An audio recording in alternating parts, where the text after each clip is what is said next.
I got paid. So let's go through my payday routine as a 26-year-old PICU nurse living in Atlanta who is just now getting into her personal finances. I got paid at $2,591. That's after taxes, my retirement contributions, and my health insurance comes out. As most of you know, I have it set up where 10% of my paycheck automatically goes into my high yield savings account. That amount was $259. That means that $2,332 was deposited into my checking account. I had $326 left over from the last payday, so that means that I have $2,658 to work with. As always, I'm gonna start this off by taking half of my total monthly bills and putting that into a separate checking account that my bills auto pay from. I do this each payday, that way by the end of the month, all of the money is ready to go. This amount is $1,474. That includes half of our rent, half of my car insurance, car payment, student loans, my half of the power bill, my half of the Wi-Fi bill, my ClassPass subscription, Audible subscription, Kindle Unlimited. I feel like I'm missing something. Am I missing something? I don't know, it's all in there. Once that's transferred over, it leaves me with $1,184. If you guys saw my last payday routine, I mentioned how my goal was to spend less than $580. And for once, I actually stuck to it. Thank you. I'm very proud of myself. As you can see, I spent about $30 under that. However, on my actual credit card, I only spent $302. I did do a lot of Zelling back and forth between my friends and family. So that's why all of that money isn't on my credit card. Of course, I'm gonna pay that off in full. Here's my proof. That leaves me with $882. I felt like $580 was a perfect amount for me to leave myself to spend, especially because I was able to stay under it. So I'm gonna budget myself that same amount. With that money, I'm gonna do the same budgeting I did last time. I'm gonna put $140 towards my groceries, $65 towards gas, $100 towards dining out, $225 for fun money / miscellaneous, and $50 for self-care / like home necessities. Once I set aside that $580 for spending, that leaves me with $302 to play with. I always put money aside for traveling. I have a huge trip coming up in August. It's approaching very quickly, so I'm trying to save up as much money as possible so I can enjoy my trip and not have to worry about finances. That being said, I'm gonna put $200 into my travel sinking fund. I'm also gonna put $50 into my gift sinking fund because Christmas is gonna be here before we know it. I'm gonna put $25 towards my car maintenance. And if you guys have seen any of my paydays for the last few months, I've done absolutely zero investing. So I'm gonna try and be better. We're gonna start small. I'm gonna take that last $27 and put it into my Roth IRA. I know that's such a small amount, but something is better than nothing. It's better to start than not. So I'm gonna use my Fidelity app to transfer in that $27 into my Roth IRA. It isn't a ton, so I'm gonna wait to invest it until I have enough to buy the stock that I want. And that's pretty much the end of my payday routine. As always, if you guys wanna try the same budget template as me, I've been using it for months now. The link is in my bio. Also, to track my spending in a little bit more detail, I've been trying out a new app on my phone that I've been loving. So hopefully I can share that with you guys soon. And that's it for today. I will see you guys next payday. Bye. Whether you're earning $20,000 or $70,000, making your money last is a skill. Some are climbing out of debt, others are stacking savings or investing for the future. This is how real people are stretching their paychecks to make every dollar count. My name's Jocelyn, I'm 31 years old and I'm $18,000 in credit card debt. I just got paid today, so let's see where my money's going. Net pay for the past 2 weeks was $2,184.66. $250 of that goes immediately into my emergency fund. I don't see that account, I don't touch that account. The only time I do look at it is now to make sure that the money went in, but this has helped me so much to start building an emergency fund for the first time in my entire life as a 31-year-old. Just 2 paychecks away from hitting $3,000 in our emergency fund, which is insane because I set a goal to have $2,000 in my emergency fund by the end of Q2, and May is not even over yet. $625 went into my account with Austin. It's our joint account where our rent comes out of, utilities comes out of it, and anything for Rain and Rio, our 2 black cats. Before I got paid, I had a balance of $654.13 in my checking account, and then with the remaining balance, taking out savings and taking out what went to my joint account, I added $1,309.66 to my checking account, bringing my total to $1,963.79. The way that I used to operate before I started taking my finances seriously and getting diagnosed with ADHD and working on my impulsivity, I never had this much money in my checking account. I would never have a balance in my checking account paycheck to paycheck. Like, I usually spent everything and sometimes more and would have overdraft fees. It feels so good. I'm so proud of myself for getting to a place now where I have a balance on my checking account, and it makes things so much easier and I feel so much less stressed. For the next 2 weeks, these are the expenses I'm expecting to come out of my checking account. $314.94 is going to one of my personal loan payments. And then another $454.17 to my second personal loan. I'm down to just 2 personal loans. I started at the beginning of the year with 3 personal loans and 2 credit cards with a balance on it. I actually haven't factored any of my student loans into the debt that I'm paying off because that is just in the back of my mind, not even worried about that right now, especially because one of my student loans is federal and it's been paused for what feels like forever and a year. But my second student loan was through a private lender, and so I pay that every month, $349.78.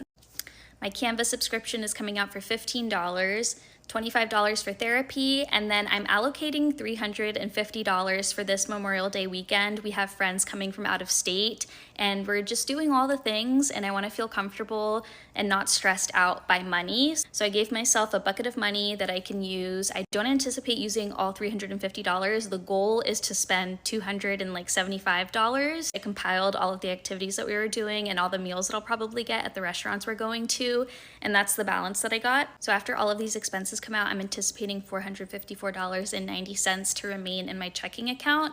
And then once I get paid again, that remaining balance I'm hoping to put towards as an extra payment to one of my personal loans. I hope everybody has a fun and safe weekend. Take care. Bye. You know what's worse than being unemployed? Having to budget the money that you literally don't have. But that's what I'm doing today. So I'm Sarah, I'm 28. I am unemployed because I quit my nursing job a while ago and I'm still trying to figure out what I want to do. So today is the beginning of the month and that means I got to budget my money. So currently I am on unemployment and I feel like there's such a stigma being on unemployment, but I'm honestly so thankful for unemployment because I honestly don't know what I would do at this time. But I got $620.82 for the last 2 weeks after I certified. That's the only money I have coming in currently besides a little bit of change that I earned from social media. Other expenses included my car payment, which was $281.25, my electric bill, which was $77.06, my phone bill, which was $23.31, my random car insurance payment that I only paid half on, which was $346.41, and then also groceries, which I estimate I spent about $120 this month. So once I add up all my expenses and subtract how much I got from unemployment, it officially leaves me with negative $1,534.56. Seriously crying right now. Bye. Here's how I budget my paycheck, and for reference, I'm 27 years old and I make roughly $73,000 a year. I get paid bi-weekly and my income this pay period was $2,106. Normally I would save this month for next month's rent, but we already paid for October because we signed a lease for a new apartment. I'll save $400 for school because I'm getting my master's degree, but I'm paying up front so I don't have to take any loans. I save $200 for our wedding and $50 in my Roth IRA. I'm going to save $300 for the down payment for my new car, $200 towards my student loans, and $80 towards subscriptions and my cats. I put $70 into my primary savings, and then I'm aggressively paying off my debt, so I put $457.52 towards my credit card debt. Credit cards and student loans are enemy number 1 right now. That brings my total to $1,752.52, which leaves me with a whopping $348 for the next 2 weeks. Okay, bye, I'm gonna go cry now. Budget my teacher paycheck with me today. I just got paid because my bank likes to drop money early. Let me first start off by saying some teachers are embarrassed to post this content, but I'm not. Number one, because we're all struggling. Not just teachers, everybody out here. I won't say struggling, okay? But number two, it is what it is. And if you're wanting to get into the teacher field, baby, you need to know what's up. Okay, so my paycheck just before taxes and insurance and all that stuff was taken out, the amount was $2,007. After taxes is gone, I am left with $1,713. That is my original contracted pay. I do have summer pay being taken out. So this is what I like to call my free check. So the first bill I hit is my light bill. Light bill this month was $190, but thankfully I had some extra money 3 weeks ago when I put $100 on it, so there's only $90 left on my light bill. My next bill is going to be my car payment. I have 3 more payments on my car, and it's an old 2012, baby. I don't drive nothing new right now until I pay this one off. Okay, so that is $300. And then my car insurance, $181. My internet bill. Okay, here's a hack for your internet. I don't use like the Cox or those big companies, okay? What I discovered was I had this Straight Talk modem that I bought. The modem was only like $90, and the bill every month is $40. It provides streaming for my TV in my room, my TV in the living room, the TV that's in the other room that's close to the door by my house, and when I'm on my iPad, everything runs smoothly for $40 a month. So you might want to look into that instead of paying like a $300 bill for internet housing. And I believe it would work for gaming as well, but I can't speak on that. It's a Straight Talk modem, straight from Walmart. You pay for the card for the plan and $90 for the modem. All you have to worry about every month is $40. Now, I used to be with Straight Talk, and my phone bill used to be $45 until I wanted a new iPhone. And now my bill is $120. About going back to Straight Talk because this is ridiculous. For food, gas, and household necessities, I'm going to add about $150 because I don't have any kids. And to be honest, I only eat 1 time a day. I'm kind of like a snacker, so I have a bill for $200 every month for this credit thing I'm doing. So I added that in as well. That leaves me with $581 left really until the next 15th of the month because the next check goes to rent. Now, what about savings? What about savings? Baby, as teachers, savings sometimes it's not even considered. Some months. To be completely honest with you, I do have savings, and my savings come from doing the side hustles that I do. So my side hustles are doing wig videos for companies that I do on TikTok. And then through TikTok Shop, you know what? One day I'm gonna do a video on how much I have made from TikTok Shop because I actually make decent money on TikTok Shop.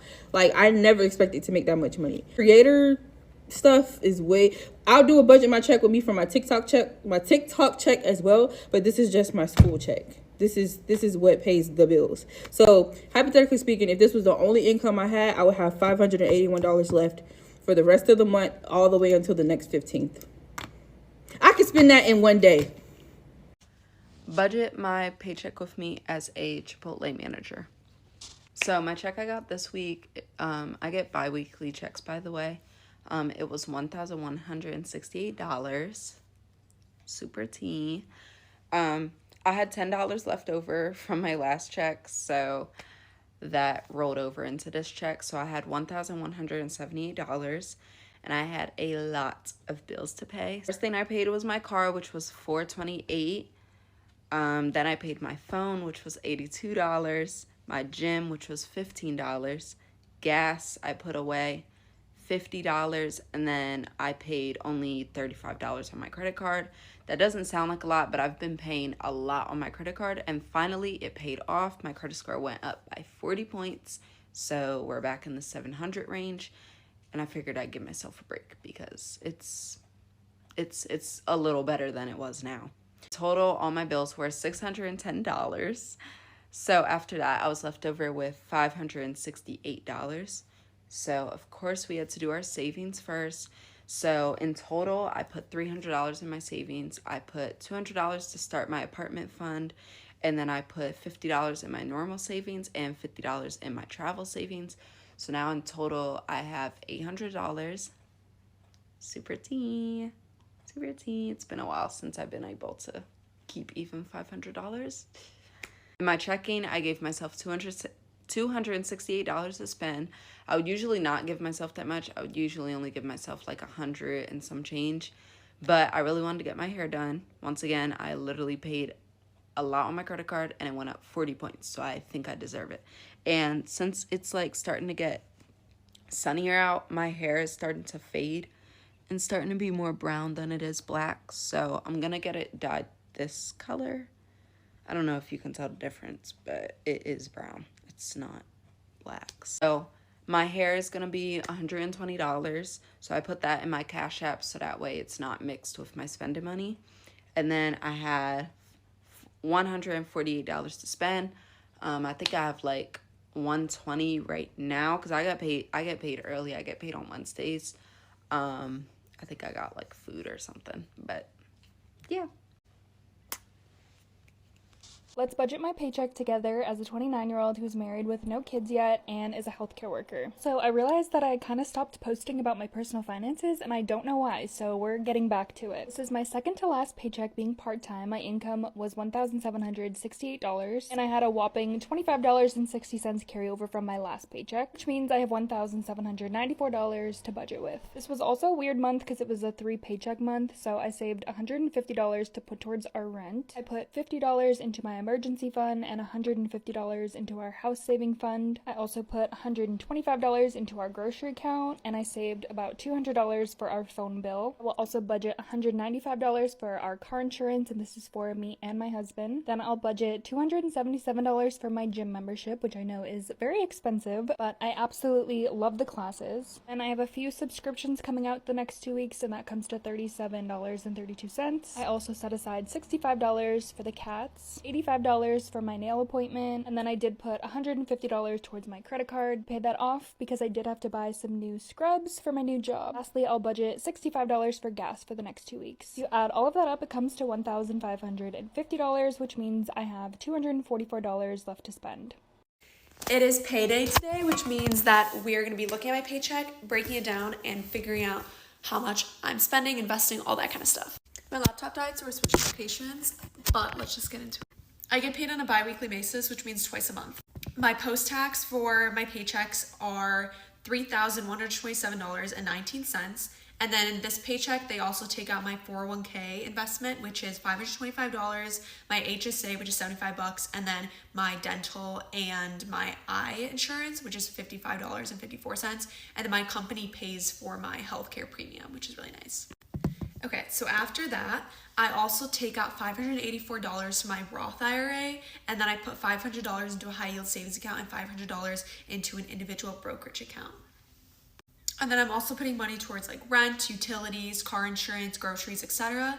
So all of that totals to about $2,800, which means that afterwards I have about $1,000 left over to spend on travel, my like gym memberships, going out to eat, shopping, entertainment, whatever. And then at the end of the month, whatever I have left over, I put either into next month, like for December, I knew that I was gonna be spending more money because of the holidays, or I'll just invest more of it into like a brokerage account or something. Let's budget my paycheck together, except I might actually cry. I cannot stress enough. I am having a horrible time right now. I am not okay. I got an email yesterday saying that my 2023 income tax had been reassessed and that I owe the government $8,000 by November 12th. It's October 23rd. So I'm fucked. The moral of the story here is that you should have an emergency savings account. Luckily I do. It doesn't have $8,000 in it. I'm just gonna have to pay some interest and get on a payment plan and cry myself to sleep every night for a few months. The good news is on the pay that I received today, I finally got paid for some overtime I did. It was a nice beefy paycheck of $3,020.06. My accountant is looking into it, see what happens, but for now, I'm going into this as if I owe $8,000 to the government in 3 weeks. I did not budget for having to get a haircut this week, but my best friend told me I was starting to look like Laura Farquaad. I had to pay $200 on my credit card to cover that. Same as always, I set aside $800 for my rent account. I was hoping to set aside more for my FHSA, but given the situation we found ourselves in, I only set aside $400 for that. I know I could put less than $400 in this account, and I realistically should, but this is just such a goal of mine. I really want to keep moving forward, at least in some direction, while things are a mess. Usually what I would contribute to OSAP, I'm going to put towards my emergency savings account, because I did kind of build up this account over the past year, so I'll be fine to make this payment this month without contributing anything this paycheck. Travel, $0. Love to, but can't. My emergency savings account, I was planning on contributing like maybe $300 to this. No, I'm contributing $850. Self-explanatory. I don't think I have another choice. Investing, $0. Again, nope, can't do it. Spending, hear me out. I have known for weeks that the Sephora sale is coming up, and I am out of like basically all of my basic products. I've known this was happening, so I still set aside $250. Is this a stupid decision? Maybe, but I'm just a girl. I didn't know I'd have to give $8,000 to the government in 3 weeks. And then obviously, like, I still have my daily expenses, even though I have this huge debt now hanging over my head. Set aside $520.06 for my weekly spending. I'm super lucky that I do have an emergency savings account, but this is gonna absolutely wipe it. I'm feeling defeated and overwhelmed. That is how I'm budgeting my paycheck this week. I hope you learned something, even if it's that you should have an emergency savings account, or to maybe not let a 90-year-old man do your taxes just because he's done your family taxes for like your entire life. Okay, bye. I'm 25 years old and I work in corporate America in finance, and this is my payday routine. It's technically not a routine because I have almost all of this automated, but this is kind of the way I have my money allocated and the way that makes sense to me. So I'm going to explain this in chronological order. This is going to be a long video because I'm just going to do it in one video too. So first off, before I even get my paycheck, I put 7% to my 401k. My company matches 5%. Then I max out, I pay my insurance, pay my taxes, I max out my health savings account. In the past, I've had a lot of medical expenses like oral surgeries, I got Invisalign, etc. And I was saving for LASIK eye surgery and I ended up not needing it. But even so, I'm still planning on maxing out my health savings account, even though I don't have a lot of medical expenses coming up this year, because I can still invest that money in the stock market, make returns, and not pay any income taxes on those returns. As long as I spend the money on medical expenses, it has a health savings account is a triple tax savings. Also, in the future, the money never expires, and I plan on having kids one day, and kids are expensive, so I'm always going to be maxing that thing out. Okay, so I've gone through all of my like pre-tax deductions and whatever, and then come time for me to get my paycheck. So how I get my paycheck is, this didn't make sense to my dad, but this is the way it makes sense to me. So I have my money divided out into 4 different accounts. So 1 is a checking account and 3 are savings accounts. And this is just so I can kind of like have the money compartmentalized for me, and I don't have to like think about it, and like things are just all automated. So the first is I have my checking account, and I have 37% of my income go to my checking account. And then out of my checking account, I use this to pay for my groceries, my gas, my electricity bill, my Wi-Fi, and then like anything I want to do. If I want to go out to eat, I want to have fun, if I want to spend any money shopping, it's out of my checking account. So I give myself 37% of my income to spend on, like, some of those are necessity things, and then others are like fun things. I don't have to go out to eat, blah, blah, blah. And then my first savings account is 25%, and then I use this to pay my rent. Then after that, after my rent has come out of that savings account, the rest of that savings account, that money is used for just like emergency money. The next account is a savings account, and 31% of my income goes to that account. And then I use that account to link off to 2 of my other investment accounts. So I use that 31% of my income, and I have my money for my Roth IRA pulled out every single month. And then I also have a personal investment account. The rest of that money in that account is pulled out, and I have a financial advisor. She invests like money in different stocks and such. And then that money in that investment account I'm using to save for a house. And then my 4th account is another savings account, and I put 7% of my income into that account. And then I use that to pay for a vacation, because going on vacation and spending time, like having experiences rather than just doing things, is really important to me. So then that's my breakdown of how I have it pulled out. And then from there, and then I also have my 401k, my Roth IRA, and then I have my personal investment account. And then from there, on my personal finances side, I also have a high yield savings account, and I have that set up with CIT Bank, and I have like the platinum high yield savings account, which you get a 5% return. That one I don't have like automatic links instead of automatic monthly. That one I just have a big lump sum in, and then when I have extra cash, I'm going to move it to that account, and I'm using that account, my high yield savings account, to pay for a car, because my car is 20 years old and I'm going to need a new car soon. But I don't want to have that money for my car go to my personal investment account, which my financial advisor invests in stocks and such, because depending on like the timing of when I'm pulling it out, it could be, I could be in the negative. So anyway, I want that to be a more liquid amount, because I'm going to need a car within the next 2 years. On top of that, I have my business account. So I actually have an LLC set up in my name for my TikTok, and that I don't have like any crazy investments. I honestly just have the checking account and then the savings account. My checking account is where the income is, and then my savings account is, I set aside like 35% for taxes. And then after I pay my taxes this year, whatever money I have left, I'm going to roll that into my high yield savings account that I'm using to buy for a car. And I feel like that is like all of my ways that I go about like thinking in my financial process. I tend to be like pretty conservative. I also would be remiss if I did not mention part of the reason I'm able to do this and have like these structures is because I do not have any financial debt, which I am very grateful for. I have never had credit card debt. I don't have a car loan because I got my car from my parents in college. And granted, I am going to need a new car soon. It's pretty old, but I am very grateful I currently have a free car. I also don't have any student debt. I had almost a full scholarship to college and my parents paid for the rest, which I am so grateful for. And I recognize the privilege that I have, and like how having no debt is setting me up so much better for the future, and I'm able to save so much. So yeah, that's my little financial spiel and how I organize it all. What these stories show is that financial progress starts with intention, tracking every dollar, setting clear goals, and staying disciplined. That's how people are making it work. Being organized with your income isn't just smart, it's survival.